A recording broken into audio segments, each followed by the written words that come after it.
Eternal Secret King Season 19. Bab 181 Arus bawah di bawah sungai. Tanah bergetar, dan sarkofagus bergetar hebat, miring perlahan, tergelincir menjadi retakan gelap, dan jatuh. Sesaat kemudian, terbanting, sarkofagus jatuh ke air dan menghilang dalam sekejap mata. Batu-batu besar berguling ke bawah dan debu meninggi. Langit jatuh. Saya tidak tahu berapa lama sebelumnya, akhirnya goncangan mereda, tempat itu telah menjadi reruntuhan, tidak ada jejak kehidupan. Di tengah reruntuhan, ada celah besar, gelap dan gelap di bawah, aku tidak tahu harus kemana. Malam itu gelap dan angin sepoi-sepoi meniup debu dan asap dari reruntuhan. Tidak jauh dari reruntuhan berdiri 4 sosok. Tepatnya, 5. Ada sosok yang disembunyikan di malam hari yang sangat buram dan sulit untuk diidentifikasi. Ini adalah asasin berwajah 1000. Kelima iblis memandang ke reruntuhan tidak jauh, mata mereka berkedip, dan mereka takut untuk sementara waktu. Ketika angin bertiup, mereka berlima kedinginan, hanya untuk menyadari bahwa pakaian mereka telah basah oleh keringat. Ratusan biksu datang ke 7 sekte iblis dalam perjalanan ini, dan iblis berkumpul untuk mendapatkan warisan tempat ini. Tetapi tidak ada yang mengira bahwa perjalanan warisan ini berubah menjadi kekacauan, dan warisan tidak disebutkan, dan pada akhirnya itu hampir menjadi pesta pembunuhan. Ratusan biksu, hanya 5 dari mereka yang selamat. Demon Dishajiao dicincang di bawah pedang biarawan kemeja biru yang tidak dikenal, Jiferi gagal melarikan diri, dan dimakamkan di reruntuhan. Jika bukan karena perubahan medan pada akhirnya, formasi kuno terlarang akan gagal, dan tidak ada dari mereka yang bisa melarikan diri. Kelima kelihatan kompleks dan diam.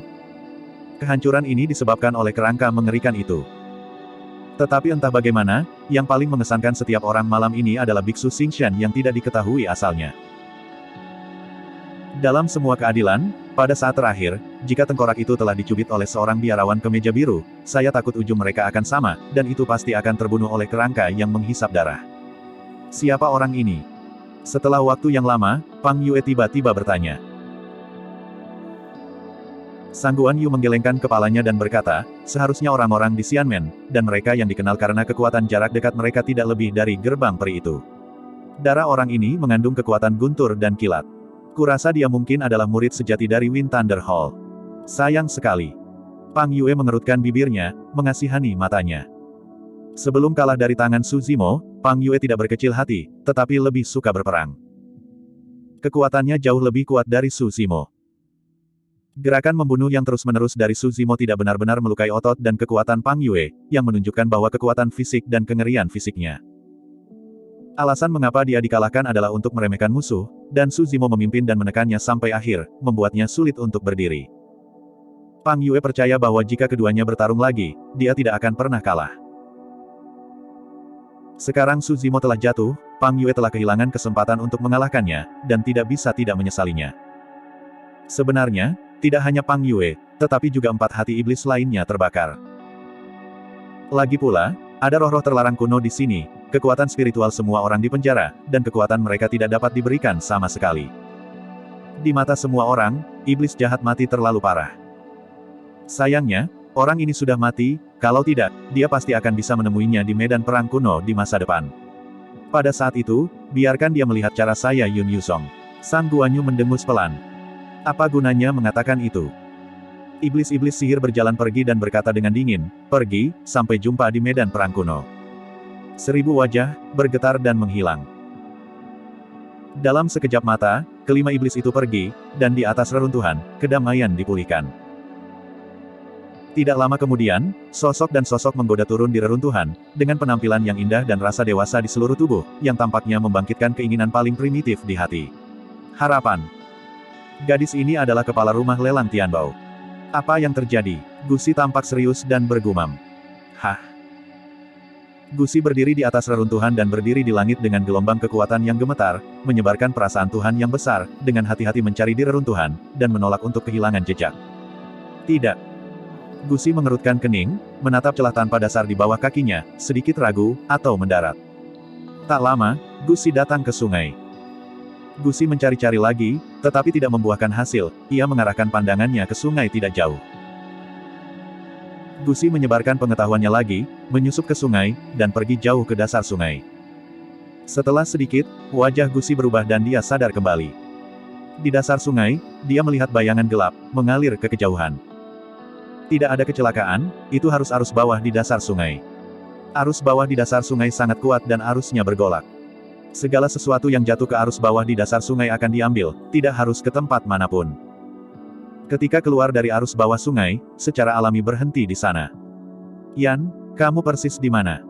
Qian Ying menghilang, meninggalkan desahan. Tidak lama setelah Gusi pergi, jauh di dalam kerikil di sebelah sungai, sebuah lubang gelap di mata tengkorak tiba-tiba melintaskan cahaya berdarah, aneh dan menakutkan. Meskipun Suzimo dan Ji Feri bersembunyi di sarkofagus, mereka masih tertimpa saat mereka jatuh ke sungai. Hah? Ah! Suzimo mengerang, dan peri Ji berseru kesakitan. Kedua suara itu terdengar aneh di sarkofagus yang bergegas. Dada Suzimo datang dengan banyak rasa sakit, tiba-tiba dia menderita tabrakan, tubuhnya pecah, seluruh tubuhnya hampir berantakan, dan dia minum di udara. Ji Feri sebelumnya terluka oleh lengan Sang Guanyu, yang dianggap cedera ringan, setelah perban, dia tidak lagi berdarah. Tetapi ketika saya memukulnya seperti ini, lukanya retak lagi, dan peri-peri itu mengerutkan dahi. Meskipun sarkofagus tebal, Ji Lei bisa merasakan aliran sungai di luar. Ji Feri menghela nafas lega. Bagaimanapun, mereka melarikan diri, selama mereka menunggu sarkofagus tenggelam ke dalam air, keduanya bisa menerobos peti mati. Tiba-tiba, sarkofagus tiba-tiba diseret oleh kekuatan eksternal dan tidak terus tenggelam, tetapi bergulir ke depan. Perubahan ini sangat mendadak, dan dua di dalam sarkofagus tidak siap dan segera bertemu bersama. Kekacauan di hati kedua pria itu menurun secara tidak sadar, tetapi di sarkofagus yang sempit, tidak ada ruang untuk mereka berdua. Setelah kejadian ini, suasana di sarkofagus tiba-tiba menjadi sedikit aneh, suhunya sepertinya meningkat, dan sedikit panas. Dalam kegelapan, keduanya sedikit terengah-engah, berhadapan muka, saling berhadapan, tanpa bicara. Jangan berlebihan pada Suzimo, sedikit condong ke samping. Esensi darah di tubuhnya belum diserap, dan tubuhnya masih sedikit bengkak, gerakan ini tidak penting, dan dia secara tidak sengaja bertemu dengan Ji Feri. Suzimo dengan cepat berhenti bergerak, tetap di tempat, tak bergerak. Bab 182, Kitab Suci Darah.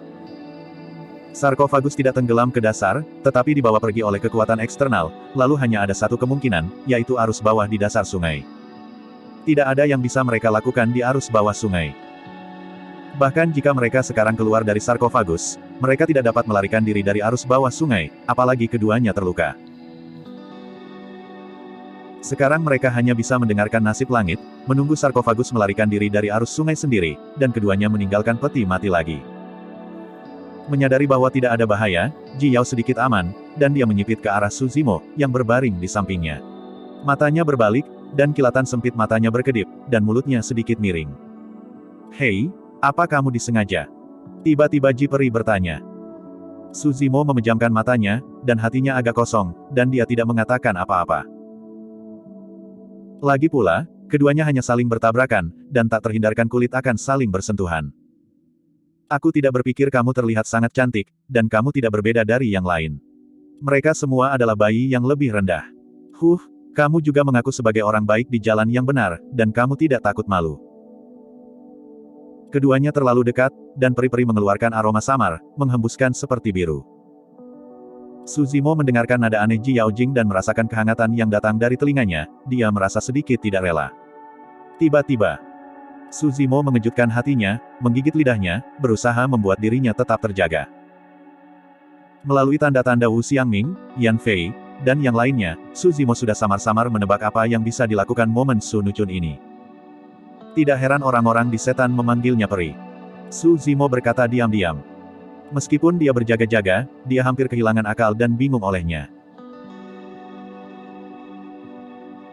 Ji Feri tersenyum, mengangkat tangannya, dan menyalahkan mood dan kemarahan, itu akan membuat orang secara tidak sadar tertarik padanya, jika Anda tidak menyadarinya, Anda akan jatuh ke dalamnya dan sulit untuk dilepaskan. Melihat mata Suzimo tertutup sepanjang waktu, Ji Feri tersenyum, dan tiba-tiba bertanya dengan lembut, Hei, aku bertanya padamu, mengapa kamu tidak menyembunyikan dirimu dulu, tapi biarkan aku maju dulu. Suzimo tiba-tiba membuka matanya dan berkata dengan dingin, aku khawatir kamu terlalu bodoh untuk dibunuh secara langsung. Ji Feri hampir terpana oleh kata-kata Suzimo, menggertakkan giginya tanpa sadar. Tapi Jiferi berpikir sejenak bahwa situasinya terlalu berbahaya pada saat itu, jika dia benar-benar tertinggal, dia pasti tidak akan sekuat Suzimo. Kemungkinan besar, seperti kata Suzimo, dia akan langsung dibunuh oleh batu besar di luar. Meski begitu, Jiferi masih sedikit marah. Tak bisa dijelaskan. Jiferi menggigit bibir merahnya, tiba-tiba mengulurkan tangan dan memberi Suzimo sesaat. Jiao Jiao berkata, pergi ke sana, menjauhlah dariku.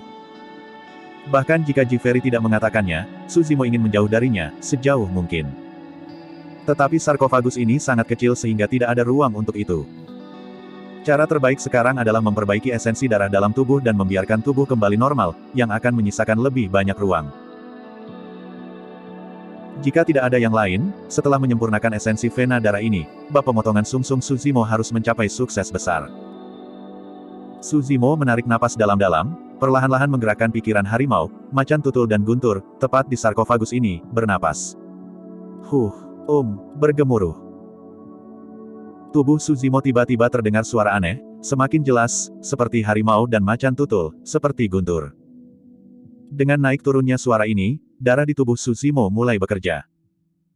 Esensi pembuluh darah tak berujung disempurnakan dan digabungkan ke dalam pembuluh darah Suzimo sendiri. Jiferi memperhatikan tanpa berkata-kata. Dia secara alami dapat menebak bahwa Suzimo mengoperasikan metode yang sangat kuat untuk memotong darah dan menukar darah.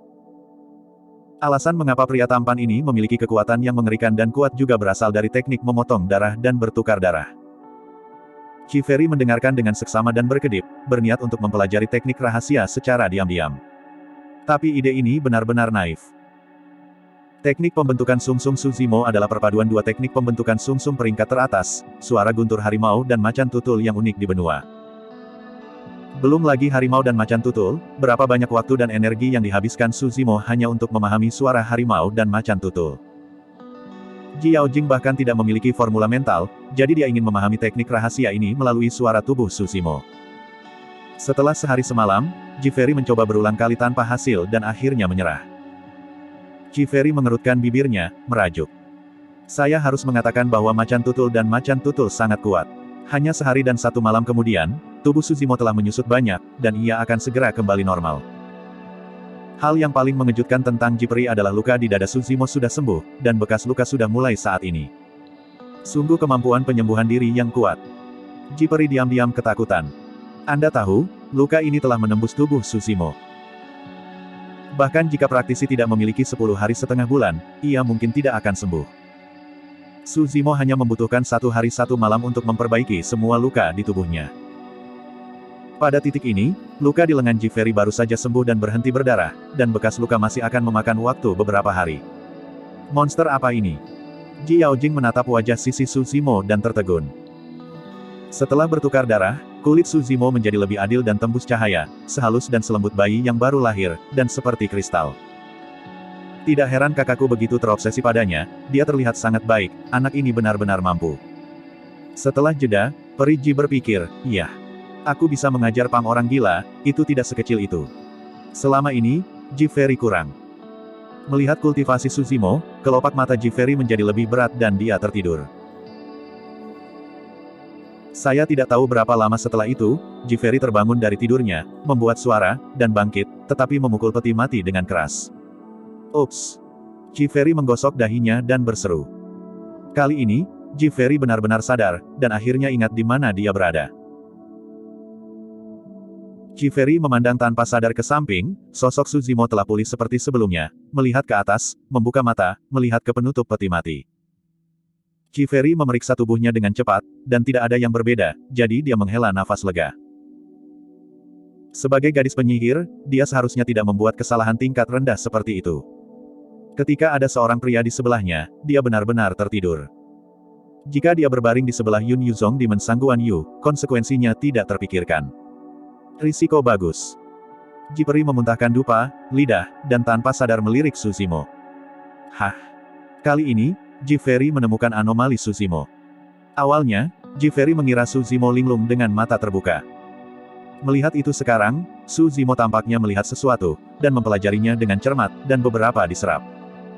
Mengikuti tatapan Suzimo, Jiferi juga menatap ke arah sarkofagus. Hah? Melihat ini, Ji Feri juga menemukan keanehan dan tidak bisa membantu tetapi melebarkan matanya. Kata-kata ditutupnya. Tulisan itu ditulis, dan tampaknya diukir dengan hal-hal yang tajam. Sebelumnya, Su Zimo dan Ji Feri terjebak di sarkofagus, suasananya ambigu, dan kegelapan di sarkofagus, tak satu pun dari mereka memperhatikan penutup peti mati. Sekarang, jika Anda melihatnya dengan roh yang kental, Anda dapat melihat tulisan tangan pada penutup peti mati. Baris pertama ditulis dengan 4 kata, Kitab Suci Darah. Bab 183. Melihat 4 kata ini, Ji Yao menggelengkan kepalanya dengan hati-hati, dan terus membaca. Perlahan-lahan, mata Ji Peri melebar, dan dia menjadi terpesona. Meskipun sarkofagus itu gelap, penglihatan Su Zimo setelah mempraktikkan 12 Demon Kings of the Wilderness sangat kuat, dan matanya sejelas siang hari. Ini adalah pekerjaan pada pembuluh darah, yang berisi banyak keterampilan spiritual aneh dan aneh, menceritakan rahasia dan misteri pembuluh darah, ini dapat menggerakkan dan menggunakan kekuatan pembuluh darah, kebaruan dari sudut belum pernah terjadi. Teknik roh yang digunakan oleh tengkorak untuk menyedot banyak bekus sebelumnya adalah salah satu catatan dalam tulisan suci untuk menyelesaikan darah ini, yang disebut Blood Eater. Meskipun sebagian besar roh dalam buku ini sangat jahat, ada juga beberapa yang telah membangkitkan minat Su Zimo, diam-diam mengingatnya di dalam hatinya dan berusaha mencari tahu. Kali ini dengan Ji Feri, aku akhirnya kaget dan diberkati. Saat ini, sumsum Su Zimova telah selesai, vena darah mengalir dengan tenang di dalam tubuh, melahirkan kekuatan agung, memancarkan kilau kristal, dan hampir memantulkan pembuluh darah. Mulai hari ini, Su Zimo akan dapat mempraktikkan artikel kotor. Namun, lebih sulit untuk mempraktikkan bab kotor daripada bab sumsum. Bab sumsum juga menyebutkan suara harimau dan macan kumbang. Dalam pemurnian artikel kotor, tidak disebutkan kata-kata monster itu, hanya tulisan suci yang misterius dan rumit. Bagaimana cara mempraktikkan artikel-artikel kotor, Su Zimo masih belum tahu. Saya tidak tahu berapa lama sebelumnya, sarkofagus mulai bergetar hebat dan bergetar. Sarkofagus dihancurkan oleh kekuatan eksternal, dan kemudian secara bertahap menjadi tenang dan perlahan-lahan mereda. Jantung Su Zimo bergerak, menyadari bahwa sarkofagus telah melarikan diri dari arus bawah sungai. Perigi di samping tidak tahan lagi. Dia mengenakan kerudung lagi, menggunakan kekuatannya, memutar telapak tangannya, dan menghancurkannya dengan keras di peti mati. Dengan suara keras, peti mati diangkat, dan air sungai yang tak berujung mengalir ke sarkofagus. Tiba-tiba Su Zimo basah kuyup.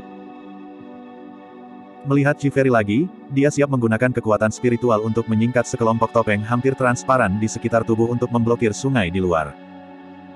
Ji Feri berbalik untuk melihat tampilan serigala Su Zimo, tidak bisa menahan senyum. Di sungai, Su Zimo melayang, ekspresinya kusam, dan sepertinya dia belum melambat. Sebenarnya, bukankah respons Su Zimo tidak cukup cepat?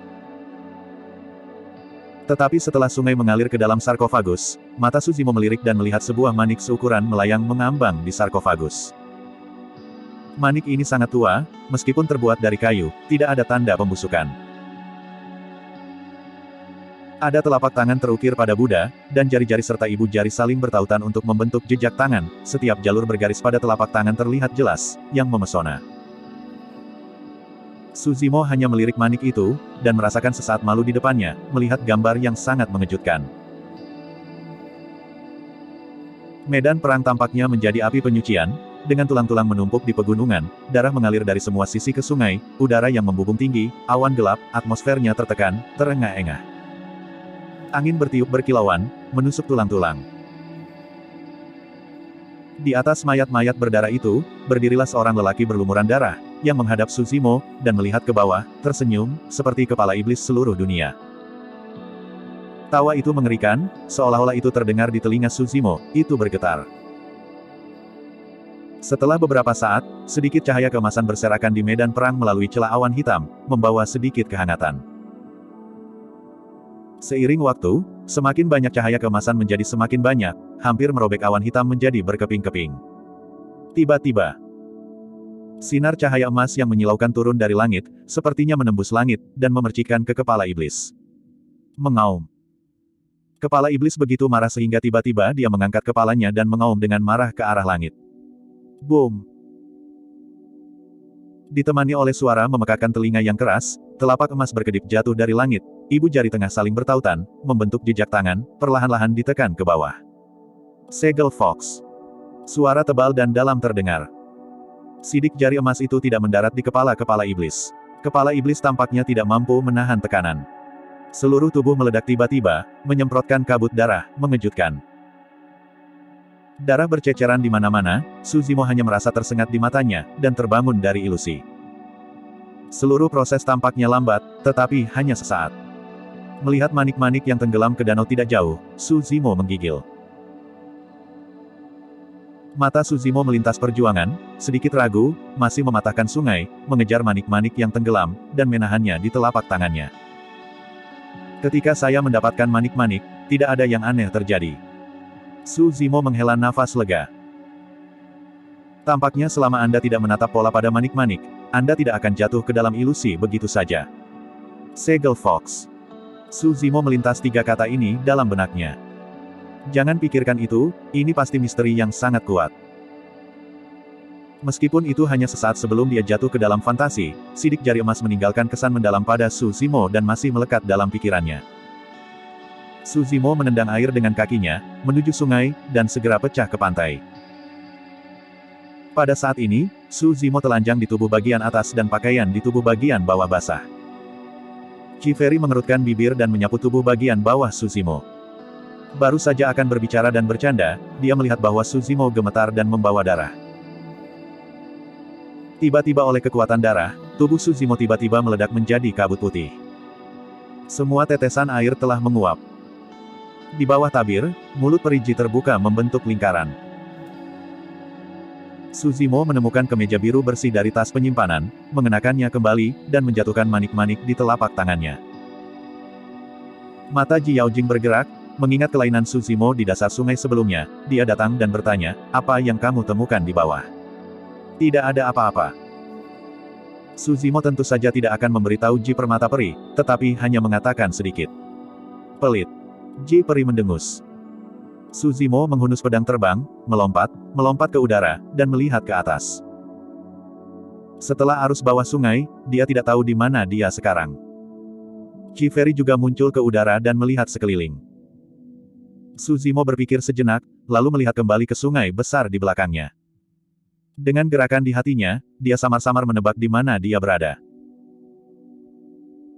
Sungai ini, bernama Sungai Yongxing, adalah anak sungai dari Sungai Jishui, tempat kelahiran dinasti Dazhou, dan mengalir melalui kerajaan Yan. Dengan kata lain, sekarang Suzimo dan keduanya sudah datang ke wilayah negara Yan. Suzimo melihat ke arah kota Raja Yan dengan mata yang hilang. Sudah 2 tahun sejak aku meninggalkan rumah, dan aku tidak tahu bagaimana kakak lelakiku sekarang. Pikirkan adegan meninggalkan kota Pingyang 2 tahun lalu, seperti kemarin. Tidak banyak kerabat Suzimo, kecuali keluarga Su, hanya Su Hong dan Su Xiaoning yang tersisa. Su Xiaoning berada di Qingxuangmen, tidak mudah untuk melihat. Suzimo berencana pergi ke kota Raja Yan untuk melihat kakak laki-lakinya. Bab 184 Paranoia is a Demon. Suzimo mungkin sedikit menonjol, mengendarai Feijian, berlari kencang ke arah Raja Yan City. Ketika Ji Yaojing melihat Suzimo mengabaikannya, dia berbalik dan pergi, dia merasa sedikit terinjak, dan Yu Jian menyusul. Sebagai gadis iblis, dia hampir tidak bisa membayangkan harga dirinya, jauh melampaui murid Suzimo. Terlebih lagi, dia dilahirkan dengan tulang yang menawan, dan setelah berlatih sutra agung dari sutra tertinggi, dia tersenyum dan mengangkat tangannya untuk merayu semua makhluk hidup. Bahkan jika seorang beku yang lebih tinggi darinya di alam ini sedikit ceroboh, dia akan dengan mudah jatuh di bawah roknya. Setiap kali seorang beku yang melihat Chiferi bergerak sedikit jahat di dalam hatinya, dia akan terlihat dan bingung oleh kekuatan sutra hati Sunu. Seluruh proses terjadi secara halus, sulit dideteksi, dan semakin dalam dan semakin dalam. Ini adalah horor Sunu Xinjing. Bahkan jika itu hanya pikiran, itu tidak akan berhasil. Semua dibuat oleh gadis penyihir. Yang membuat Ji Yao sangat berhati-hati adalah Suzimo tidak pernah menyentuhnya dari awal hingga akhir, dan dia sangat waspada. Terlebih lagi setelah mengetahui identitasnya, saya tidak bisa menunggu ribuan mil dan tidak pernah bertemu dengannya. Ini membuat Jiferi sedikit curiga pada pesonanya, atau adakah yang salah dengan Su Nu Xinjing? Keduanya bergegas melalui udara satu demi satu, sehingga mereka berjalan untuk waktu yang lama. Su Zimo menghentikan pedang terbang itu, berbalik dan memandang peri Ji di belakangnya, sedikit mengernyit. Jiferi juga berhenti, jika dia tidak melihat mata Su Zimo, dia membawa tangan kecilnya dan berpura-pura melihat pemandangan dengan santai. Su Zimo berbalik dan pergi, dan peri Ji mengikuti. Su Zimo mengubah arah, dan Ji Lei Jing juga mengubah arah dan mengubah arah. Su Zimo berhenti, berbalik, dan Sen berkata, "Mengapa mengikutiku?" Potong. Jiferi memutar matanya dan cemberut, "Ini benar-benar aneh. Kamu ikut aku ikut aku, siapa yang mengikutimu?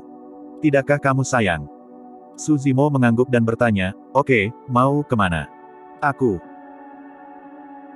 Jiferi terdiam, matanya berbalik, dan dia berbisik, "Di mana Anda peduli? Di mana dunia? Kemana gadis ini bisa pergi?" Bagaimanapun, gadis ini adalah adik perempuan Ji Yaoxue, dan Su Zimo telah menganggapnya serius. Dan dalam warisan asli tanah, Jiferi memiliki kesempatan untuk melarikan diri, tetapi tidak meninggalkannya, membuktikan bahwa meskipun dia adalah monster di gerbang sihir, tetapi hatinya tidak terlalu buruk. Su Zimo berbalik dan pergi, dan Jiferi dengan cepat mengikuti. Setelah setengah dering, Jiferi tiba-tiba bertanya, "Hei, kamu sepertinya membenciku." "Aku tidak memiliki kesan yang baik tentang orang-orang di iblis," kata Su Zimo. "Oh." Jiferi tersenyum, melontarkan ejekan di matanya, dan menggelengkan kepalanya, "Kupikir kau sedikit berbeda dari yang lain, tapi aku juga bodoh." "Oh." Su Zimo mengangkat alis dan berkata, "Gadismu masih muda dan telah tersesat. Mengapa ini masuk akal? Apakah kakakmu tahu tentang ini? Apa yang sesat?" Jiferi tiba-tiba menjadi sedikit bersemangat, berhenti di depan Su Zimo, menatap matanya dan bertanya, "Karena kamu tidak memiliki kesan yang baik tentang orang-orang di gerbang sihir, maka aku bertanya kepadamu, jalan sihir itu salah. Apakah kamu tahu apa itu sihir? Apakah kamu mengerti apa itu sihir? Momon." Su Zimo membeku sesaat, hanya ingin menjawab, tapi aku tidak tahu bagaimana mengatakannya. Dia benar-benar kesulitan mendefinisikan sihir, dan dia tidak tahu gerbang sihir, dia bahkan belum pernah mendengar tentang 7 gerbang ajaib sebelum dia melihat Jiferi. Setelah beberapa saat, Su Zimo berkata, "Saya benar-benar tidak tahu apa itu iblis, tetapi saya tahu bahwa Wu Xiangming dan Yan Fei benar-benar berusaha melindungi Anda, tetapi Anda membunuh mereka." Jiferi mencibir, "Kamu benar-benar salah. Yan Fei adalah anggota setan Yun Yuzong. Dia tidak nyaman dengan saya. Adapun 4 Wu Xiangming, saya dapat memberitahu Anda dengan jelas karena mereka memindahkan saya. Dengan perasaan jahat aku memimpin mereka ke sana. Orang-orang seperti itu sudah mati. Jika bukan karena aku untuk melindungi diriku sendiri, menurutmu apa yang akan mereka lakukan padaku?" Su Zimo berpikir sejenak, dan kemudian berkata, "Saya pernah menemukan seni bela diri yang disebut Huanxi Sekte di sini, yang para muridnya bertindak jahat, merampok wanita, dan menggunakan yin dan yang untuk mempromosikan kultivasi. Ini bukan iblis. Apa? Saya pikir sekte gembira ini sama dengan sekte Yunyu dari gerbang iblis. Tidak ada bedanya. Kamu salah lagi." Ji Yaojing menunjukkan rasa jijik, menggelengkan kepalanya dan berkata, "Saya belum pernah mendengar tentang Hun Shizong. Meskipun saya bukan murid Yun Yuzong, saya tahu bahwa Sun Shizong ini tidak cocok dengan sepatu Yun Yuzong." Setelah jeda, Jiferi bertanya lagi, juga, "Apakah Anda tahu Yun Yuzong? Mengapa Anda mengatakan bahwa Huan Shizong dan Yun Yuzong adalah sama, tidak ada perbedaan? Latihan mereka. Pernahkah Anda melihat latihan sekte Huanxi? Anda tahu latihan sekte Yunyu?" Su Zimo tetap diam. Ji Yaojing menambahkan, "Aku berkata kepadamu, para murid di Yun Yuzong, meskipun mereka sering bersenang-senang dengan wanita, tidak pernah memaksa wanita manapun. Jika tidak, mereka akan menderita siksaan Yun Yuzong dan bahkan dieksekusi oleh Zongmen. Lebih jauh, apa yang salah dengan ritual Zougong antara pria dan wanita adalah persimpangan yin dan yang, jalan alami dan jalan asli Qiankan Jiaotai. Jika ini semua iblis, bukankah semua suami dan istri di dunia ini semua iblis?" Mendengar ini, Su Zimo mengerutkan kening. Dengan cara ini, Yun Yuzong dan Huan Shizong benar-benar berbeda. Yun Yuzong tidak akan sulit untuk menjadi kuat, jika wanita itu menjadi sukarelawan, tentu saja tidak ada yang bisa dikatakan. Juga, hanya ada 7 gerbang sihir dan bahkan 6 gerbang sihir. Gerbang sihir yang sebenarnya bahkan bukan gerbang sihir yang sebenarnya.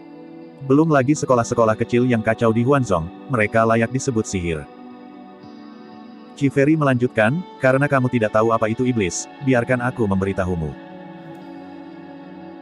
Sihir Tao, karena dapat disandingkan dengan yang abadi dan Buddha, mewarisi keabadian, secara alami ada alasan untuk keberadaannya. Sihir Tao adalah paranoid, ekstrim. Cara paranoid, cara ekstrim. Su Zimo mengulanginya di mulutnya, mengerutkan kening dan berpikir. Percakapan dengan Qiferi ini benar-benar memberi Su Zimo pemahaman baru tentang sihir. Iblis di mulut Ji Yaojing tampaknya jauh dari kesan dalam kesannya. Selain itu, pikiran setiap orang akan kurang lebih obsesif. Selama Anda mengambil setengah langkah lebih banyak untuk mencapai tingkat paranoia, itu akan menjadi keajaiban. Paranoia itu sihir. Su Zimo bertanya, karena ini adalah cara paranoid, cara yang ekstrim, cara apa yang Yun Yuzong perbaiki? Manjakan. Ji Yaojing perlahan berkata, dalam sutra hati Yunyu, libido adalah fondasinya. Tetapi ada 2 hal yang tabu. Yang satu tidak untuk memaksa yang lain tidak untuk menjadi emosional. Alasan mengapa Yan Fei meninggal di tanganku adalah karena dia telah melakukan 2 tabu ini dalam sutra hati Yunyu, sehingga mengungkapkan kesalahan fatal. Bukan hal yang aneh untuk kehilangan nyawanya. Karena Anda memanjakan diri, Anda harus bersikap tak kenal ampun. Ini adalah paranoia dari gerbang sihir, ekstrim dari gerbang sihir. Di jalan ini, banyak hal akan ditinggalkan. Sihir tidak lengkap dan tidak sempurna. Su Zimo terguncang di dalam hatinya. Setelah beberapa saat, dia bertanya, apa leluhurmu? Aku tidak akan memberitahumu. Qiferi tersenyum licik. Bab 185, 4 tahun. Dikatakan oleh Qiferi, kesan Su Zimo tentangnya dan kesan gerbang ajaib memiliki pemahaman baru. Seperti yang abadi dan Buddha, sihir juga memiliki Tao. Setelah merenung sedikit, Su Zimo tiba-tiba teringat satu hal dan bertanya, beberapa bulan yang lalu, saya bertemu dengan seorang biarawan di sebuah tambang spiritual, dengan cara yang kejam dan kejam. Dia telah membantai jiwa-jiwa sebuah kota, dan ayam dan anjing tidak tinggal. Latihan orang ini jahat, dan mereka bisa menghisap orang hidup ke dalam mayat. Bukankah dia ada di gerbang ajaibmu? Sejauh yang aku tahu, tidak ada metode seperti yang kamu katakan di gerbang sihir. Qiferi menggelengkan kepalanya. Setelah jeda, setan perigi berkata, gerbang setan memiliki reputasi buruk di bidang budidaya, karena Anda layak, dan Anda selalu menuangkan air kotor. Tetapi untuk semua yang menghancurkan kemanusiaan, Anda harus mendorongnya ke kepala gerbang iblis kami. Sayang sekali. Karena itu tidak dilakukan oleh gerbang sihir, kamu bisa keluar dan menjelaskan, Su Zimo mengerutkan kening. Hehe. Qiferi mencibir, bakat di gerbang sihir tidak akan menjelaskan, sihir, ada kebanggaan ajaib. Qiferi berpikir sejenak, dan kemudian berkata, salah satu pendahulu di gerbang iblis memberi contoh untuk menggambarkan perbedaan antara abadi dan iblis. Aku merasa cukup pantas. Itu juga harta. Orang-orang di gerbang sihir melihatnya, dan mereka mengambilnya dengan cara yang cerah dan tegak. Orang-orang di gerbang peri melihatnya, dan mereka mengambilnya secara rahasia, tetapi mereka ingin membingkainya. Itu agak ekstrim. Su Zimo menggelengkan kepalanya dan berkata, aku tidak akan berdebat denganmu. Setelah itu, Su Zimo berbalik dan pergi. Qiferi mengikuti, tapi kali ini, Su Zimo tidak mengusirnya.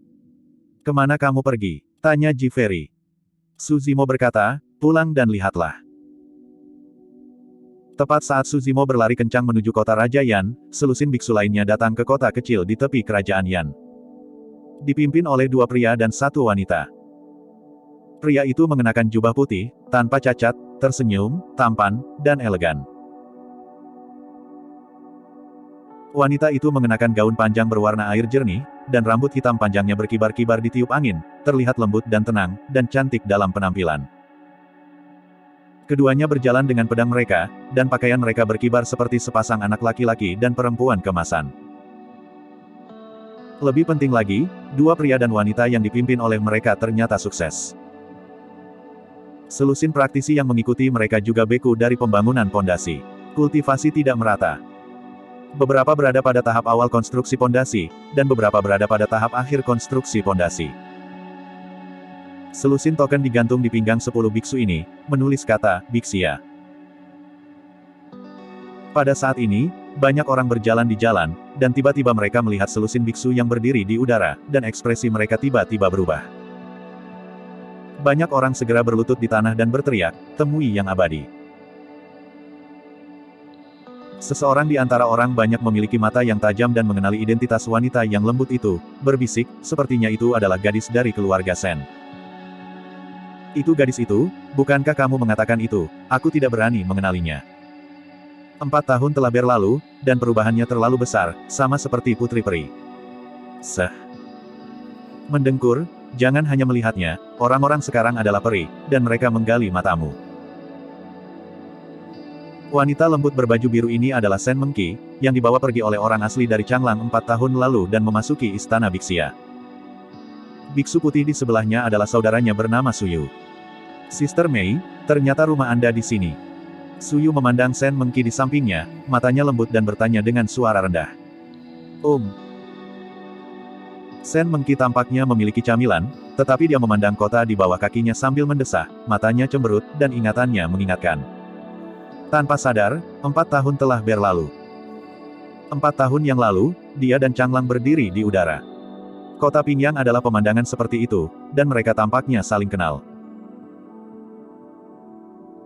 Namun, pada siang hari, di jalan panjang yang akrab ini, ada seorang pemuda yang keras kepala dan sombong dengan kepala tegak, tidak pernah menekuk lutut atau takut.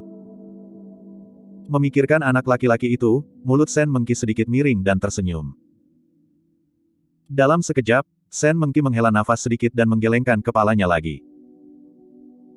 Bagaimanapun, Xian Fan terpisah, dia dan bocah itu tidak berada pada level yang sama. Beberapa dekade kemudian, dia masih muda dan penuh kecantikan, tetapi remaja itu sudah memasuki usia tuanya dan semakin tua. Meskipun keduanya memiliki ingatan yang tak terlupakan, mereka hanya bisa dilupakan dan dihilangkan dengan berlalunya waktu. Kakak. Suara Suyu menarik Sen Mengki dari ingatannya. Maafkan aku. Sen Mengki meminta maaf, menjawab dengan nada rendah. Suyu adalah master 10 besar di antara para murid di Istana Bixia, dia sudah lama mengejar dia, tapi dia tidak pernah setuju. Kali ini dia memikirkannya dan ingin pulang untuk melihatnya. Suyu mengajukan diri dan mengikutinya dengan lebih dari selusin siswa. Segera, Sen Mengki turun ke rumah Sen. Hanya ada satu kerabat Sen Mengki, saudara lelakinya Sen Nan. Perubahan keluarga Sen tidak kecil. Meskipun keluarga Zhao dan keluarga Li runtuh dan mereka dipindahkan dari kota Pingyang, Sen Nan telah mencampur banyak manfaat dengan keduanya di awal. Pada awalnya, karena pembajakan Su Xiaoning, Su Zimo mulai membunuh dan membunuh banyak orang, tetapi dia tidak memindahkan Sen Nan. Meski begitu, Sen Nan tidak berani melanjutkan dengan sombong. Lagi pula, insiden Raja Su Hongfeng terjadi di kota Pingyang, meskipun semua orang tidak tahu cerita di dalamnya, semua orang pada saat itu melihat pemandangan itu. Xiao Qi. Sen Nan melihat Sen Mengki, tertegun di tempatnya, memancarkan warna luar biasa di matanya. Saudaraku, ini aku, Sen Mengki mengangguk sambil tersenyum. Baru saja kembali. Di hadapan lebih dari selusin biksu yang membangun istana Bixia, Sen Nan merasa takut dan malu-malu, dengan tampilan sempit, dan berkata sambil tersenyum. Dalam tubuh Sen Mengki, Sen Nan merasakan napas yang aneh. Tampaknya setelah Sen Mengki beribadah di Xianmen, perasaan hubungan darah antara kedua pria itu memudar. Bukan perubahan kecil di rumah. Sen Mengki berjalan santai di Senfu, tersenyum, Sen Nan mengikuti di belakang, tetapi tidak berani maju. Setelah berjalan-jalan, Sen Mengki tampaknya bertanya dengan santai, saudaraku, apakah 4 keluarga besar di kota Pingyang masih hidup, seperti keluarga Su? Sen Nan membeku, tampak aneh, dan menggelengkan kepalanya, tidak, itu hilang. Keluarga Su sudah pergi. Sen Mengki berhenti, tiba-tiba berbalik, dan mengerutkan kening. Yah, sudah pergi. Sen Nan mengangguk dan menceritakan sesuatu yang terjadi 4 tahun lalu. Sen Mengki mendengarkan dengan cermat.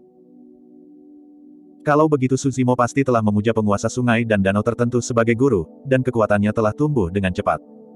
Keluarga Zhao dan keluarga Li hampir dihancurkan olehnya sendirian.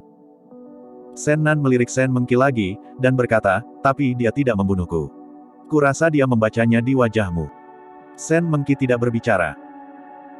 Dia tahu betul bahwa alasan mengapa Su Zimo tidak membunuh Shen Nan terkait dengan dia, tetapi itu tidak berarti di wajahnya.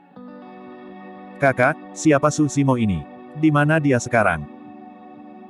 Selain itu, Su Yu samar-samar mendengar bahwa Su Zimo ini tampaknya memiliki hubungan yang mendalam dengan Shen Mengqi. Dia sudah tidak sabar dan bertanya dengan cemberut. Bab 186, Bertemu Orang Tua. Setelah mendengar sedikit ketidaksabaran dalam nada suara Su Yu, Shen Mengqi berkata dengan tenang, hanya teman masa kecil, seorang lelaki tua, dia tidak memiliki akar spiritual, tidak ada cara untuk berkultivasi, tidak seperti kita, jangan repot-repot. Ternyata menjadi orang biasa, orang seperti apa aku? Su Yu mengangkat alisnya dan berkata dengan dingin, Su Zimo Ming ini tahu bahwa kau telah menyembah istana Bixia, dan kau telah menjadi guru spiritual. Beraninya dia menggertak kakakmu. Shen Mengqi menggelengkan kepalanya dan berkata, lupakan saja, semuanya telah berlalu. Selain itu, hal ini mungkin tidak menyalahkannya. Meskipun dalam narasi Shen Nan, dia selalu sangat tidak bersalah, dan Su Zimo yang telah menggertak, tetapi Shen Mengqi tahu perilaku saudaranya. Dan melihat mata Shen Nan mengelak, dia tahu bahwa ada emosi tersembunyi lainnya. Bagaimana ini bisa berhasil? Su Yusen berbisik, Su Zimo ini tidak tahu ketinggian dan ketinggian bumi, dan semua orang berani menjadi sombong. Karena dia menjumpainya, bagaimana dia bisa memberinya pelajaran yang tak terlupakan? Su Yu tidak bermaksud peduli tentang ini, tetapi dia samar-samar merasa bahwa Shen Mengqi tampaknya membela Su Zimo. Semakin banyak ini terjadi, semakin banyak Su yang ingin Anda kelola, lihat orang ini. Su Yu memandang Shen Nan dan bertanya dengan dingin, Shen Gongxi, di mana orang ini sekarang? Shen Nan awalnya tidak memikirkan apa-apa, tetapi ketika dia mendengar kata-kata Su Yu, dia tidak bisa tidak merasa lebih energik. Shen Nan Ziwu berkata, dia meninggalkan kota Pingyang 2 tahun lalu dan tidak punya tempat untuk pergi. Su Yu mengerutkan kening. Dinasti Dazhou memiliki wilayah yang luas, dan ada puluhan pengikut, besar dan kecil.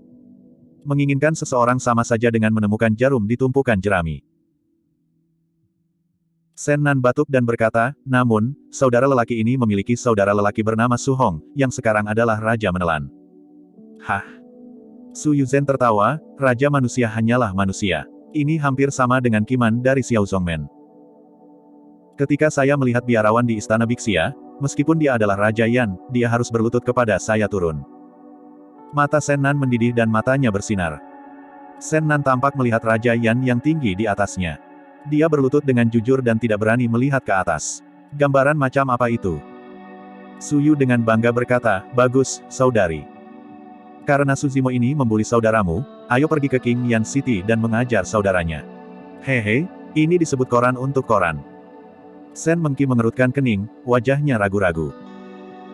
Kakak, bahkan jika kita tidak melakukan ini, kita akan pergi ke kota Qingyan.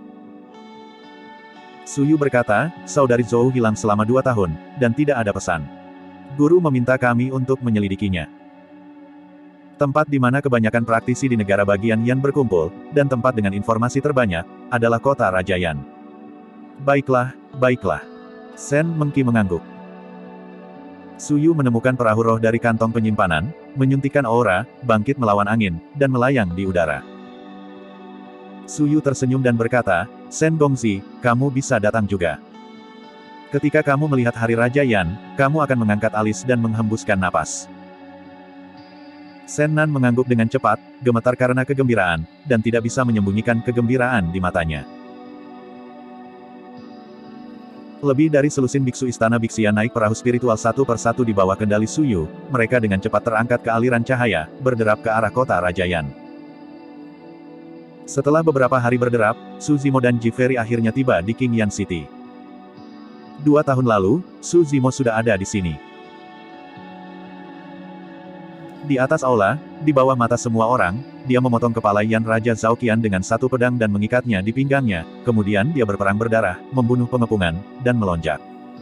Adegan itu sepertinya kemarin. Setelah jeda singkat, Su Zimo berjalan menuju istana kerajaan, dan segera mencapai istana. Siapa? Teriakan datang dari bawah. Segera setelah itu, dua praktisi Qi mengorbankan pedang terbang, melayang ke udara, dan datang ke sisi berlawanan Suzimo. Dua praktisi ini adalah praktisi Qi, satu dengan 6 lapis kondensat dan satu dengan 7 lapis kondensat. Menggunakan mata-mata, keduanya menyapu Suzimo dan Jiferi, dan mereka tidak bisa menahan guncangan dan terlihat berbeda. Budidaya Suzimo mencapai puncaknya di awal fondasi, jauh lebih tinggi daripada keduanya. Jiferi berdiri di sana dengan cerdik, dengan kerudung di wajahnya, mereka tidak bisa mendeteksi sama sekali. Temui dua senior. Kedua praktisi bereaksi dengan cepat dan membungkuk dengan cepat. Salah satu pelatih dengan hati-hati bertanya, dengan ragu-ragu, saya tidak tahu apa yang terjadi pada dua manula yang datang ke istana. Bawa aku ke Raja Yan. Suzimo tampak ramah dan berkata sambil tersenyum. Ini. Keduanya saling memandang dan tidak langsung setuju. Lagi pula, aku tidak tahu identitas biksu berbaju biru ini, beraninya mereka bergegas membawa seseorang masuk. Tetapi pria dan wanita di depannya sangat maju sehingga jika mereka ingin menerobos, mereka tidak bisa menghentikannya. Pada saat ini, cahaya pedang melaju tidak jauh dari sana. Orang ini mendekati dia, dan ketika dia melihat Suzimo, dia tidak bisa tidak menyala, dan berkata dengan gembira, Song Er. Tuan Song, saya sudah melihatmu selama 2 tahun, jangan datang tanpa masalah. Suzimo mengangguk sambil tersenyum. Mereka yang datang setelah ini tepat 2 tahun lalu ketika Suzimo disewa untuk melindungi Qi Song Qi milik keluarga Su. 2 tahun yang lalu, Song Qi baru saja menerobos dan menjadi seorang praktisi Qi 8 lapis. Sekarang ia telah melangkah ke Qi lapis 9. Hah? Song Qi memandang pedang terbang di bawah kaki Suzimo, matanya melebar, menunjukkan warna yang luar biasa. Dalam kesannya, Suzimo tidak memiliki akar spiritual dan tidak bisa berlatih sama sekali. Bagaimana dia bisa terbang dengan pedang? Tanpa sadar, Song Qi mengeksplorasi kultivasi Suzimo sebagai ranah dengan teknik mata-mata. Melihat ini, Song Qi terkejut dan hampir menanamnya dari udara. Bangunan pondasi awal. Saya belum melihatnya dalam 2 tahun saja. Seorang manusia tanpa dasar, bahkan akar spiritual, telah melangkah ke dalam fondasi. Anda tahu, selama 2 tahun, Song Qi belum kendur, tetapi hanya mempromosikan ranah kecil. Faktanya, Song Qi tidak tahu bahwa Suzimo terperangkap di lembah Leyin selama setengah tahun dan diperbaiki tanpa kemajuan. Selain itu, setengah dari aura Suzimo dikonsumsi dalam daging yang padam. Seberapa besar jaraknya? Biksu yayasan dianggap sebagai biksu teratas di seluruh wilayah kerajaan Yan. Ini adalah kesenjangan antara akar spiritual, dan itu tidak ada hubungannya dengan jumlah bakat dan sumber daya kultivasi. Putera kedua, aku belum melihatmu selama 2 tahun. Kamu sudah cukup berubah. Song Qi sangat tersentuh, dia menggelengkan kepalanya dan menghela nafas. Jika dia tidak melihatnya dengan matanya sendiri, dia tidak akan membayangkan bahwa bocah di kota Pingyang akan mencapai titik ini hari ini. Jiferi berkedip ke samping, mulutnya sedikit miring, dan bergumam, Su Ergong, hihi, menarik. Kakak baik-baik saja akhir-akhir ini. Suzimo bertanya. Putra sulung itu sehat, tetapi dia selalu peduli dengan kakak dan adikmu, khawatir kamu dalam bahaya di luar dan diintimidasi. Suzimo terasa hangat. Song Qi membawa Suzimo dan Jiferi ke harem. Istana Ratu Raja Yan sangat dingin dan sederhana. Tidak ada Ying Yan Yan, 3000 keindahan, tetapi dalam perjalanan, saya melihat banyak orang tua dari keluarga Su. Memalukan bertemu orang-orang tua lagi. Bab 187, Reuni. Istana Raja Yan. Yan Wang Suhong tampak bermartabat dan bermain melawan Zheng Bo dalam permainan catur.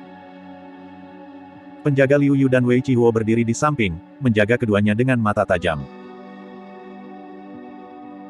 Zheng Bo, Liu Yu, dan Wei Qihuo adalah 3 orang tertua dan paling setia dalam keluarga Su, bahkan di keluarga Su yang paling malu dan hampir hancur, mereka tidak pernah pergi. Pangeran, kamu tidak terlalu muda, jadi kamu benar-benar ingin mengkonsumsinya sehingga kamu belum menikah. 4 tahun kemudian, Zheng Bo terlihat jauh lebih tua, tetapi matanya masih jernih, dan dia bijak. Secara pribadi, nama-nama orang tidak berbeda dari masa lalu. Su Hong diam. Kakak ipar, darah keluarga Su harus diturunkan, Zheng Bo menyarankan lagi. Sambil membentak, Su Hong menjatuhkan sepatah kata, menunjuk ke papan catur, dan berkata sambil tersenyum, Zheng Bo, jika kamu pergi kepada Tuhan lagi, kamu akan kalah.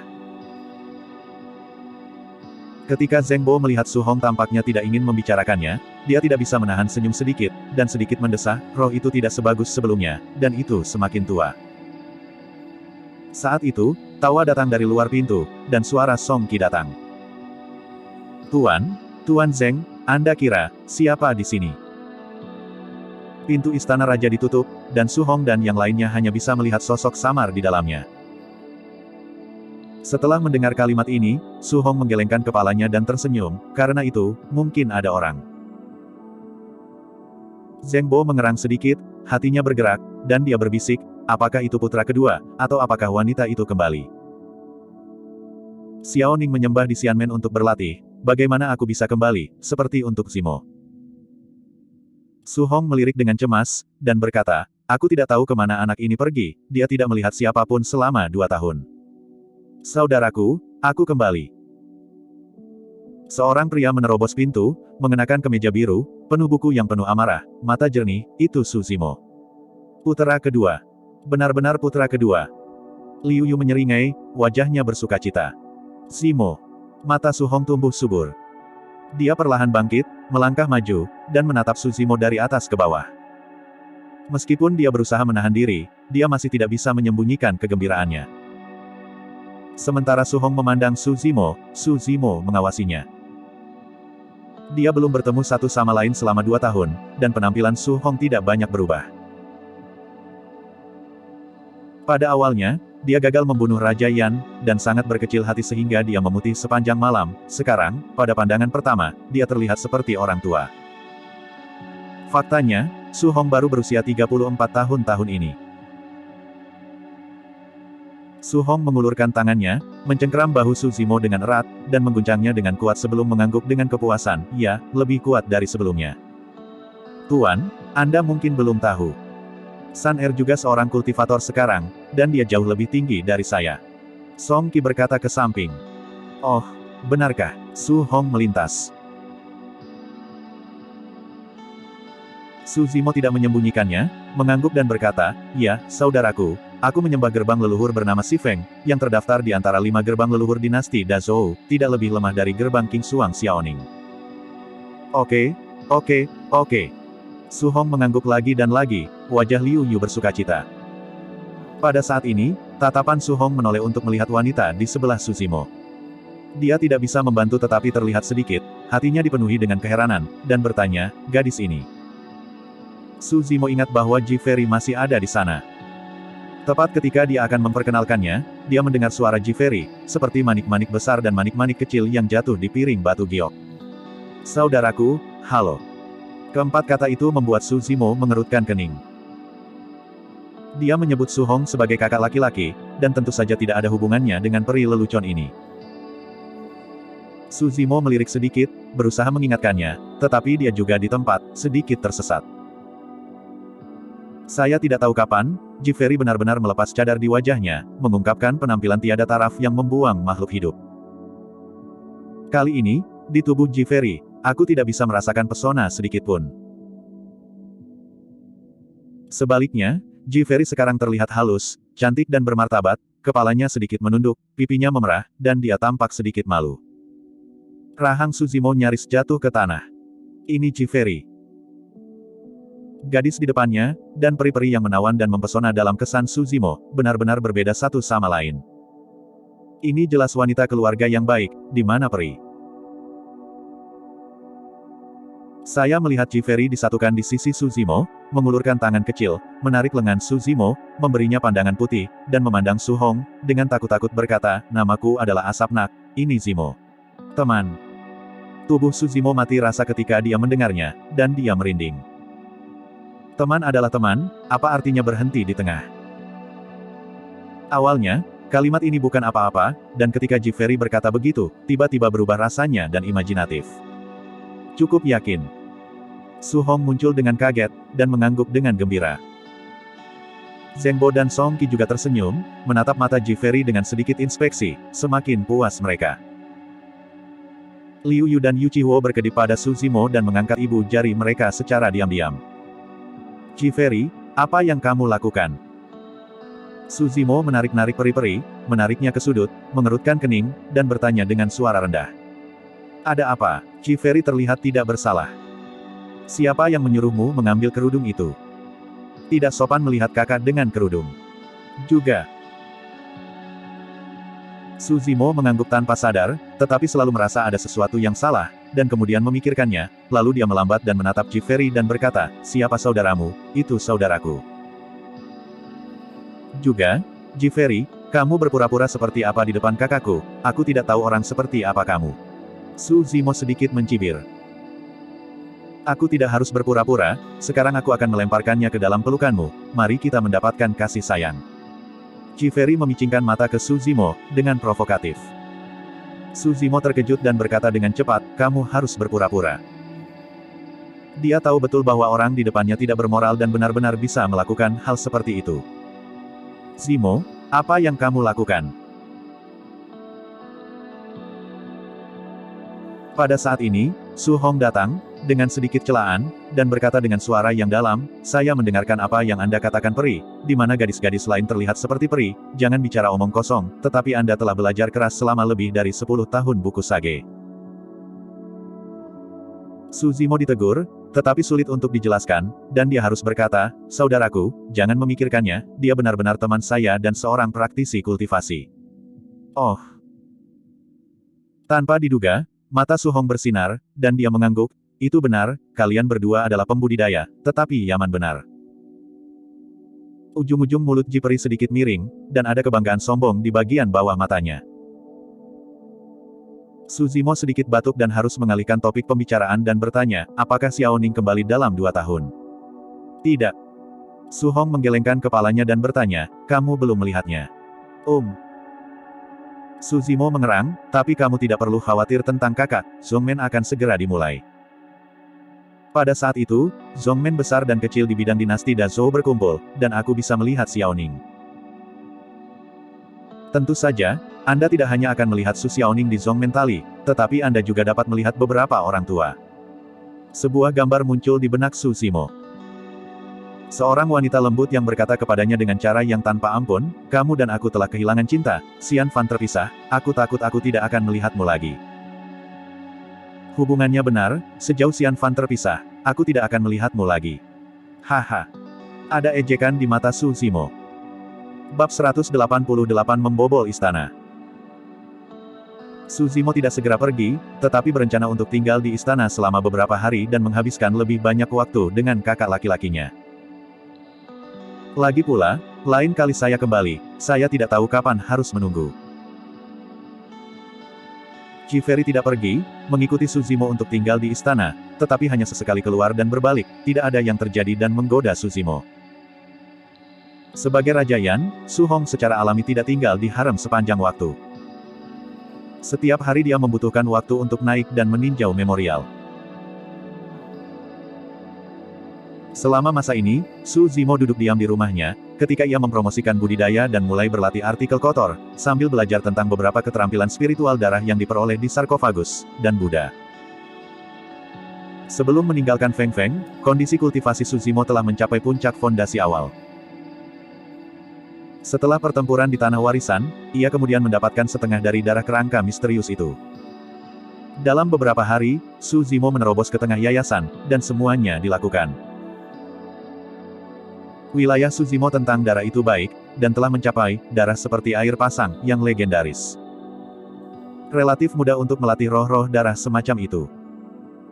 Sedangkan untuk memperbaiki artikel kotor, Su Zimo masih tidak mengerti. Saya hanya memikirkannya sesekali. Selama masa ini, energi terbesar Su Zimo adalah pada manik-manik Buddha yang misterius. Jelas ada misteri kuat yang tersembunyi di manik-manik, segel Fuyin. Setiap kali Su Zimo menatap manik-manik, ia akan jatuh ke dalam fantasi, dengan hati-hati menyadari telapak emas, mencubit sidik jari, turun dari langit untuk menekan setan, dan menghancurkan momentum darah mayat.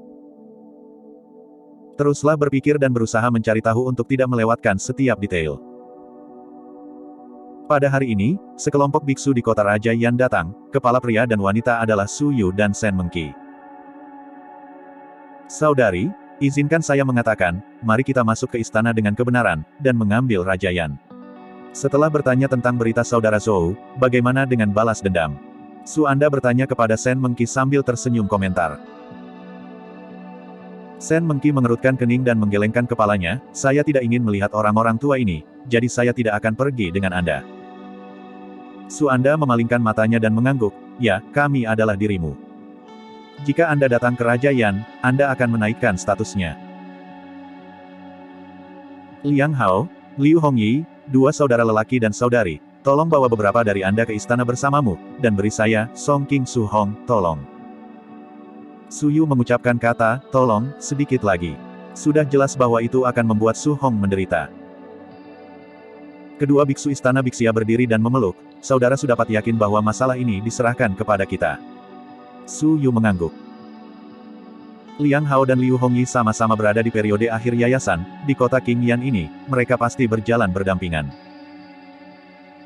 Belum lagi mereka memiliki token Zongmen dari istana Bixia yang berkeliaran di pinggang mereka.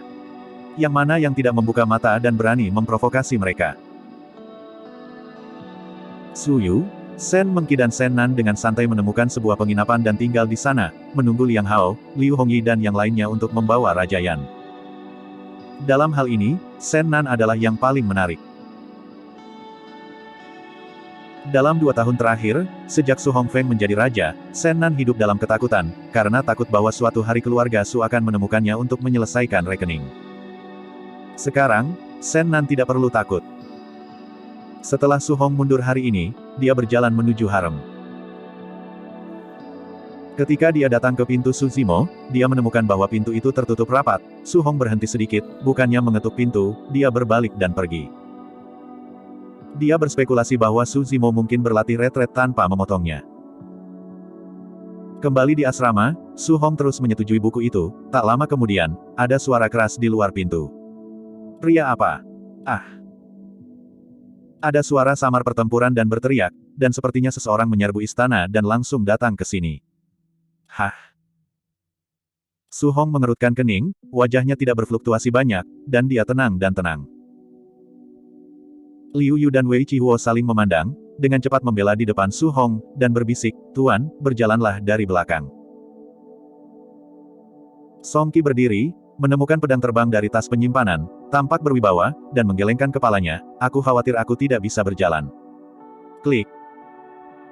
Begitu kata-kata itu jatuh, pintu istana hancur terbuka oleh kekuatan besar, dan hancur berantakan.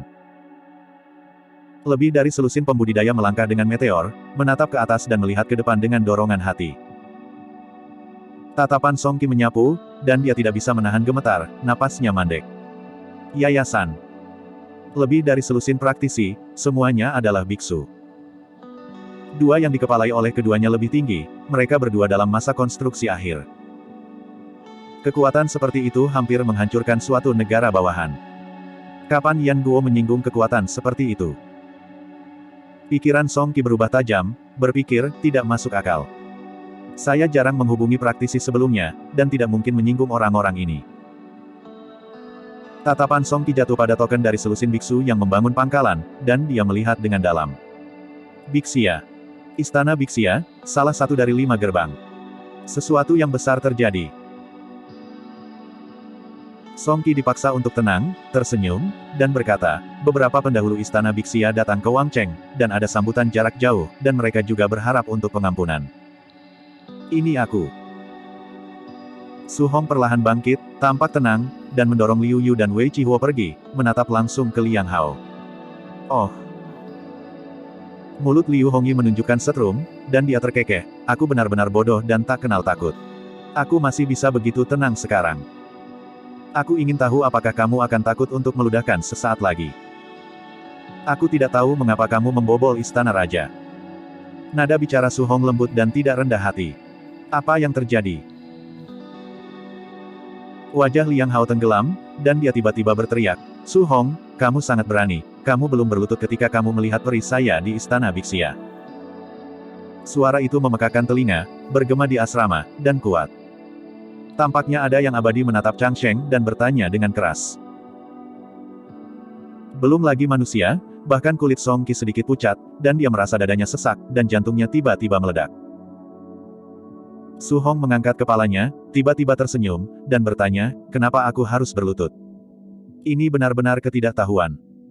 Sepertinya kamu tidak melihat peti mati dan jangan menangis, kamu benar-benar harus membuatmu menderita.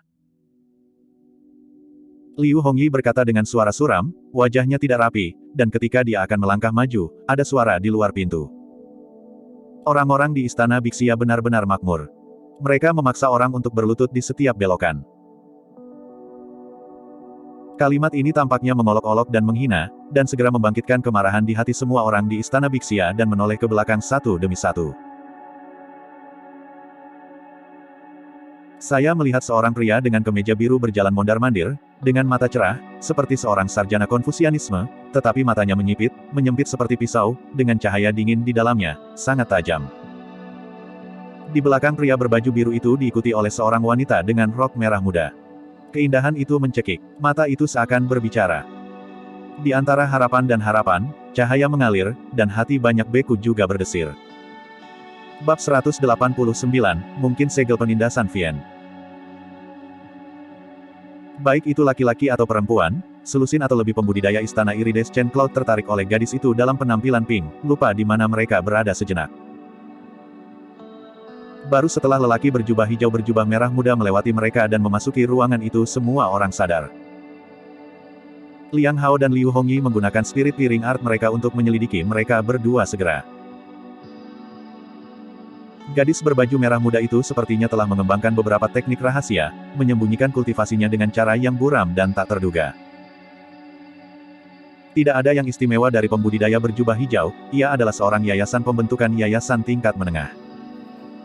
Liang Hao dan Liu Hongyi mencibir pada diri mereka sendiri. Ketika mereka berdua melihat bahwa baik pembudidaya berjubah hijau atau perempuan berpakaian pink tidak memiliki lencana identitas, mereka berasumsi bahwa ini pasti pembudidaya keliling atau sekte kecil dan tidak ada yang perlu ditakuti. Saat mereka melihat gadis itu dalam warna pink, baik itu Liang Hao atau Liu Hongyi, keduanya memendam pikiran, mereka ingin memamerkan kekuatan mereka dan bersaing untuk gadis dalam perhatian pink. Kultivator berjubah hijau dan gadis berbaju merah muda secara alami adalah Su Zimo dan Demones Ji. Su Zimo berjalan ke kamar dan menyapu pandangannya. Setelah melihat bahwa tidak ada yang terluka, niat membunuh di matanya sedikit berkurang. Meskipun Song Qi tidak mengatakan apa-apa, dia terus memberi Su Zimo pandangan yang bermakna untuk mengingatkannya bahwa lawan-lawannya adalah dari dunia kultivasi yang lebih tinggi. Selain itu, mereka berasal dari Iridescent Cloud Palace dan kuat dengan dukungan kuat. Khawatir muncul di mata Su Hong ketika dia melihat Su Zimo muncul juga. Su Zimo hanya tersenyum dan mengangguk pada Su Hong, Song Qi dan yang lainnya, menunjukkan bahwa mereka merasa nyaman. Dia menemukan kursi acak dan duduk dengan tenang tanpa melirik kelompok dari Iridescent Cloud Palace. Liang Hao dan yang lainnya sangat marah ketika mereka melihat betapa sombongnya Su Zimo meskipun budidaya lebih rendah. Apakah kamu yang baru saja berbicara? Liang Hao menatap Su Zimo lekat-lekat dan bertanya dengan dingin. Iya, petik 2. Su Zimo menundukkan kepalanya dan menekankan jari tengahnya ke ibu jarinya, menggosoknya pelan saat dia menjawab tanpa ekspresi. Liang Hao menyipitkan matanya dan berkata dengan dingin, kalau begitu, apakah Anda keberatan jika saya membuat Su Hong berlutut?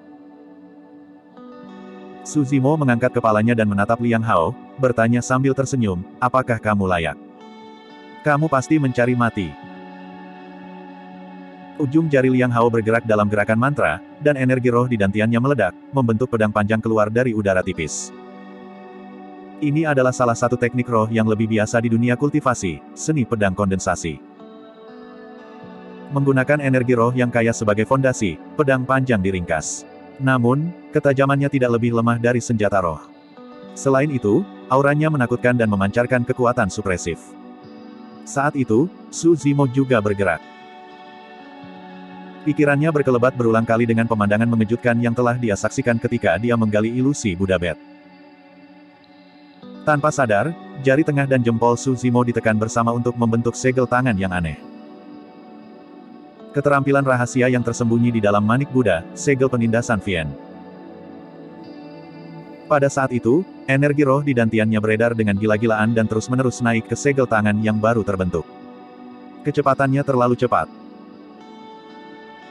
Vien Suppression Cell seperti jurang maut, menyerap energi roh dalam dantian Suzimo terus-menerus seperti seekor paus yang menelan seekor sapi. Suzimo merasa bahwa jika dia tidak bergerak, segel penindasan Vien bahkan bisa menyerap energi rohnya sepenuhnya tanpa setetes pun tersisa. Semakin kuat seni roh, semakin besar konsumsi energi roh. Saat ini, Suzimo berada di yayasan pendirian tahap tengah. Karena kehadiran telapak tangan tulang darah, kualitas energi rohnya bahkan bisa menyamai kualitas dari yayasan pembentukan yayasan tahap akhir. Jika segel penindasan Vien dapat menyerap semua energi roh dari yayasan pembentukan yayasan tahap akhir, seberapa mengerikankah itu seni roh? Suzimo tidak berani menunggu lebih lama lagi dan langsung menyerang. Ledakan. Terdengar suara memekakkan telinga. Di bawah pengawasan semua orang, sebuah telapak tangan emas raksasa turun dari langit. Menghancurkan langit, itu menekan semua aliran udara dan hancur menuju Liang Hao dan yang lainnya dengan cara yang represif. Pada saat itu, bahkan mereka yang tidak terlibat merasakan rasa gentar. Set. Song Qi tersentak saat hatinya bergetar. Meskipun serangan itu tidak ditujukan padanya, dia masih bisa merasakan tekanan mencekik. Demones Ji memperhatikan dengan mulut terbuka dan mata membelalak tak percaya. Sebagai gadis murni dari Sekte Setan, dia secara alami memiliki mata yang tajam. Kekuatan seni roh di hadapannya jauh melampaui imajinasinya. Di samping Ethereal Peak, bahkan Sekte Iblis yang bertahan melalui zaman kuno tidak memiliki banyak seni roh tingkat ini. Liang Hao dan Liu Hongyi yang terletak di bawah Vien Suppression Cell ngeri. Mereka mendongak dengan mata melebar, merah dan gemetar ketakutan. Keduanya bisa melihat dengan jelas. Pola-pola pada telapak emas terlihat jelas, seolah-olah mereka jasmani. Seolah-olah telapak tangan Dewa Surgawi membawa bersamanya kekuatan tertinggi saat itu datang menghancurkan, berusaha untuk menghancurkan semua makhluk hidup. Semuanya, bantu aku. Vien Suppression Cell turun dengan sangat cepat dan meliputi area yang luas. Liang Hao tidak punya waktu untuk menghindar dan hanya bisa mengaum dengan keras. Di sampingnya, Liu Hongyi juga yang pertama menanggung beban. Pada saat itu, keduanya memiliki ilusi. Mereka tampaknya tidak menghadapi yayasan pembentukan yayasan tahap tengah. Alih-alih, itu adalah yayasan pembentukan yayasan yang disempurnakan yang telah membuka banyak meridian. Liang Hao bahkan tidak punya waktu untuk menikam Suzimo menggunakan pedang roh yang baru saja ia sulap, dia hanya bisa menggunakan semua kekuatannya untuk menusuk telapak emas di atasnya. Membunuh. Di sisi lain, Liu Hongyi juga meledak dengan seni roh. Cermin besar menutupi kedua kepala mereka, berkilau dengan permukaan berair seolah-olah itu bisa menahan semua kekuatan. Meskipun 10 pembudidaya istana Aridescent tersisa tidak diselimuti oleh segel tangan emas, mereka buru-buru memberikan bantuan mereka melihat dua saudara senior mereka yang membutuhkan. Seketika, pedang terbang dengan aura dingin saling terkait satu sama lain ketika seni roh dilepaskan. Hanya ada satu tujuan, segel tangan emas yang turun. Jepret. Pedang roh Liang Hao adalah yang pertama untuk mematahkan. Terhadap segel tangan emas, itu seperti ayam belaka yang tidak bisa menahan satu pukulan pun. Bang, bang, bang. Dentang, dentang, dentang. Pedang terbang dan seni roh dari penggarap istana Iridescent Cloud menghantam segel tangan emas dan bergetar, meredupkan cahaya kemasannya. Meski begitu, segel tangan emas terus menghancurkan. Itu membuat kontak dengan cermin roh Liu Hongyi disulap. Piak. Riak-riak di permukaan alam roh langsung membeku saat mereka hancur, menghilangkan energi roh mereka. Liang Hao dan Liu Hongyi panik. Mereka dengan cepat mengambil jimat pelindung dari tas penyimpanan mereka dan menghancurkannya. Kubah cahaya muncul di sekitar mereka. Retak, retak, retak. Dalam sekejap mata, retakan muncul di permukaan kubah cahaya dan menyebar dengan cepat. Bang! Jimat perlindungan telah gagal. Puff! Liang Hao dan Liu Hongyi tidak bisa menanggung beban dan meludahkan seteguk darah seolah-olah mereka disambar petir. Wajah mereka pucat dan putus asa. Tepat setelah itu, kaki mereka tertekuk dan mereka berlutut dengan plok. Dampaknya hampir menghancurkan lutut mereka, menyebabkan wajah mereka meremas bersama kesakitan. Segel tangan emas menghilang juga setelah menerima banyak dampak.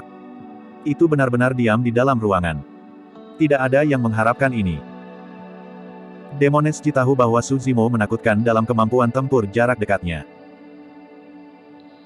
Namun, dia tidak menyangka bahwa dia akan dapat melepaskan kekuatan dominan seperti itu dalam hal teknik kultivasi juga. Kedua penggarap pendirian yayasan tahap akhir terluka parah dan kehilangan kekuatan tempur mereka. 10 pembudidaya istana Iridescent Cloud Palace yang tersisa tidak diselimuti oleh Vien Suppression Cell. Karena mereka hanya diserang di samping, mereka tidak terluka. Meski begitu, mereka telah menghabiskan sedikit energi roh saat mereka melihat Su Zimo dengan mata menakutkan. Bab 190, dapatkan ke sini sendiri. Sejak awal, Su Zimo telah duduk di kursi tanpa gerakan besar. Bahkan, dia bahkan tidak berdiri dan terlihat tenang dan tenang. Kenyataannya, dia juga cukup terkejut. Kekuatan segel penindasan Vien telah jauh melampaui harapannya. Pada saat itu, energi roh dalam energinya hampir habis. Jika dia bisa memberikan energi roh yang cukup, seberapa mengerikan kekuatan segel penekan Vien? Menurut perhitungannya, kekuatan yang diberikan oleh Vien Suppression Cell sebelumnya mungkin kurang dari 30% dari kekuatan penuhnya. Semacam apa seni roh itu? Hanya 30% dari kekuatannya yang hampir menipiskan energi roh Su Zimo sebagai yayasan pembentuk yayasan tahap tengah. Kamu siapa? Anda berasal dari sekte apa? Katakan namamu jika kamu punya nyali. Petik 2. Liang Hao berjuang untuk berdiri. Dia menatap Su Zimo dan bertanya perlahan dengan mata penuh kebencian. Siapa yang mengizinkanmu untuk bangun? Tatapan Su Zimo menjadi dingin dan dia dengan santai menjentikkan cangkir teh di atas meja. Seberapa kuat kekuatan fisik Su Zimo? Bahkan serangan kasualnya tidak bisa diremehkan. Selanjutnya, Liang Hao sudah terluka parah. Wah! Cangkir teh merobek udara. Sebelum Liang Hao bisa bereaksi, cangkir teh itu menghantam lututnya dengan keras. Seketika, cangkir teh hancur berkeping-keping. Liang Hao baru saja bangun ketika dia dipaksa berlutut setelah pukulan berat sekali lagi. Ah! Dia menangis kesakitan dan keringat dingin menetes di dahinya dalam sekejap mata. Di samping, Liu Hongyi juga akan bangun. Namun, pemandangan itu sangat menakutkannya sehingga dia menggigil dan terus berlutut di tanah dengan kepala menunduk, tidak berani mengucapkan sepatah kata pun. Situasi itu menekan. Pada saat seperti ini, menjadi keras kepala hanya meminta masalah. Meskipun ada 10 penggarap pendirian yayasan dari istana Iridescent Cloud yang tersisa, semuanya tercengang oleh Su Zimo, bagaimana mungkin ada di antara mereka yang berani bergerak. 10 penanam Iridescent Cloud Palace bertukar pandang dan diam-diam mundur. Masalah di depan mereka hanya bisa ditangani oleh saudara senior Su Yu dan suster senior Shen Mengqi, tidak ada gunanya bagi mereka untuk tinggal di sini. Ini belum berakhir, kalian semua, tetap di sini. Petik 2. Su Zimo duduk di tempat aslinya tanpa niat untuk bangun. Meskipun nadanya tenang, itu membawa kekuatan yang tidak perlu dipertanyakan lagi. Cepat, ayo pergi. Seseorang berteriak keras dan memanggil pedang terbang, berlari keluar tanpa melihat ke belakang. Su Zimo menunjuk ke depan dan berteriak pelan, guntur instan. Jepret. Ditemani oleh raungan memekakkan telinga, petir setebal lengan orang dewasa tiba-tiba turun dan ditembak jatuh di tengah penggarap istana Iridescent Cloud Palace dengan cara yang mempesona. Petir padat dengan cepat menyebar dan berderak. Seni guntur adalah yang paling ofensif dari semua seni roh. Ditambah dengan fakta bahwa Su Zimo telah mengolah Void Thunder manual kuno, kekuatan guntur dalam garis keturunannya sangat kuat. Dari 10 orang yang tersisa, 4 berada di tahap tengah sedangkan 6 berada di tahap awal yayasan pendirian, bagaimana mungkin ada di antara mereka yang bertahan dari kekuatan guntur. Ah! Tangisan tragis terdengar dari kerumunan. 6 penggarap pendirian yayasan tahap awal langsung tersengat listrik dan hangus. Asap hijau mengepul dari tubuh mereka saat mereka jatuh ke tanah. 4 penggarap pendirian yayasan tahap tengah juga tertutupi tanah. Meskipun mereka nyaris berhasil menahan pukulan itu, mereka terluka parah dengan darah yang keluar dari sisi mulut mereka. Semua rambut mereka menjadi hangus dan keriting karena syok. Su Hong, Song Qi dan yang lainnya sudah lama tercengang oleh apa yang mereka lihat. Bagaimana mereka bisa berharap bahwa adik lelakinya, tuan muda kedua dari keluarga Su, akan begitu kuat hanya dalam 2 tahun. Rekan-rekan Taois, kamu sebaiknya tidak pergi terlalu jauh. Liu Hongyi menelan ludah dan mengerahkan keberaniannya untuk menyatakan. Menarik. Petik 2. Su Zimo tersenyum.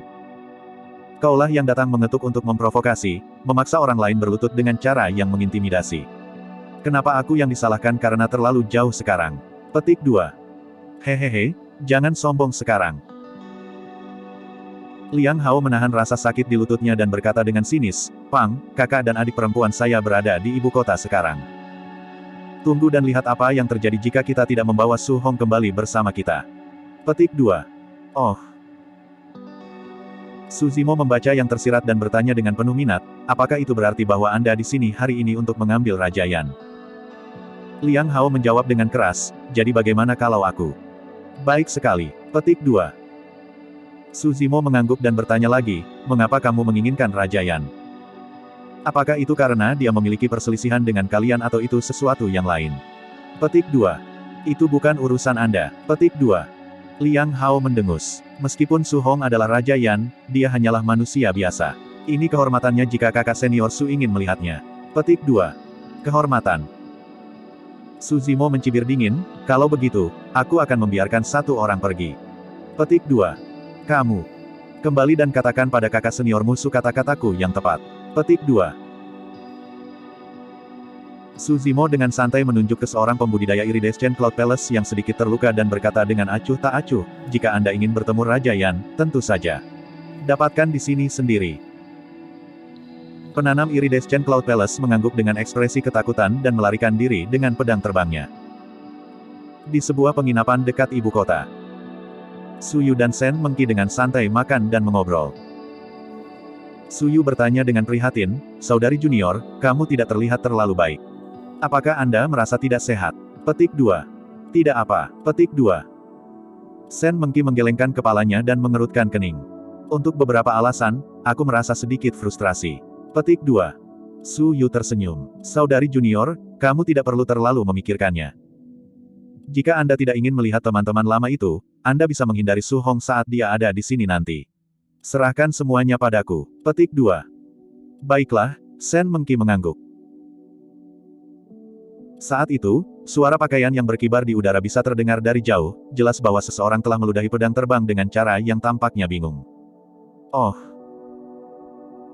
Su Yu mengerutkan kening dan melambaikan jubahnya dengan lembut, menyebabkan pintu masuk terbuka ketika sosok bergegas masuk. Saudara junior Lu. Su Yu dan Shen Mengki sedikit terkejut. Pakaian orang itu sobek dan beberapa tempat bahkan memiliki bekas terbakar. Dia bergegas dengan tergesa-gesa dengan asap putih masih naik dari rambut keritingnya yang hangus, seolah-olah dia baru saja disetrum. Junior Bruder Lu, bagaimana Anda bisa begitu ceroboh disambar petir? Su Yu mengerutkan kening dan memaki. Kamu seorang pembudidaya abadi, namun kamu bahkan tidak tahu bagaimana cara menghindari kilat. Lihat dirimu, betapa tidak pantasnya. Petik 2. Kultivator dengan nama keluarga Lu akan mendarat dari pedangnya yang terbang. Ketika dia mendengar itu memicu luka internalnya dan dia meludahkan seteguk darah, kepala jatuh pertama ke tanah. Su Yu maju dan membantunya berdiri. Oh. Ekspresinya berubah, dia bisa merasakan fluktuasi seni roh dari tubuh orang ini. Luka Anda disebabkan oleh seni guntur. Su Yu bertanya dengan alis berkerut. Lu akhirnya berhasil mengatur napas dan mengangguk. Kakak senior Su, sesuatu telah terjadi. Dia dengan cepat menceritakan apa yang terjadi di istana, bahkan menceritakan kata demi kata Su Zimo. Kata-kata yang sangat bagus. Seorang pembudidaya foundation tingkat menengah belaka dan dia berani begitu sombong bersamaku. Petik 2. Ekspresi Su Yu menjadi gelap ketika dia bertanya, siapa namanya? Dia berasal dari sekte apa? Petik 2. Aku tidak tahu. Petik 2. Lu menggelengkan kepalanya.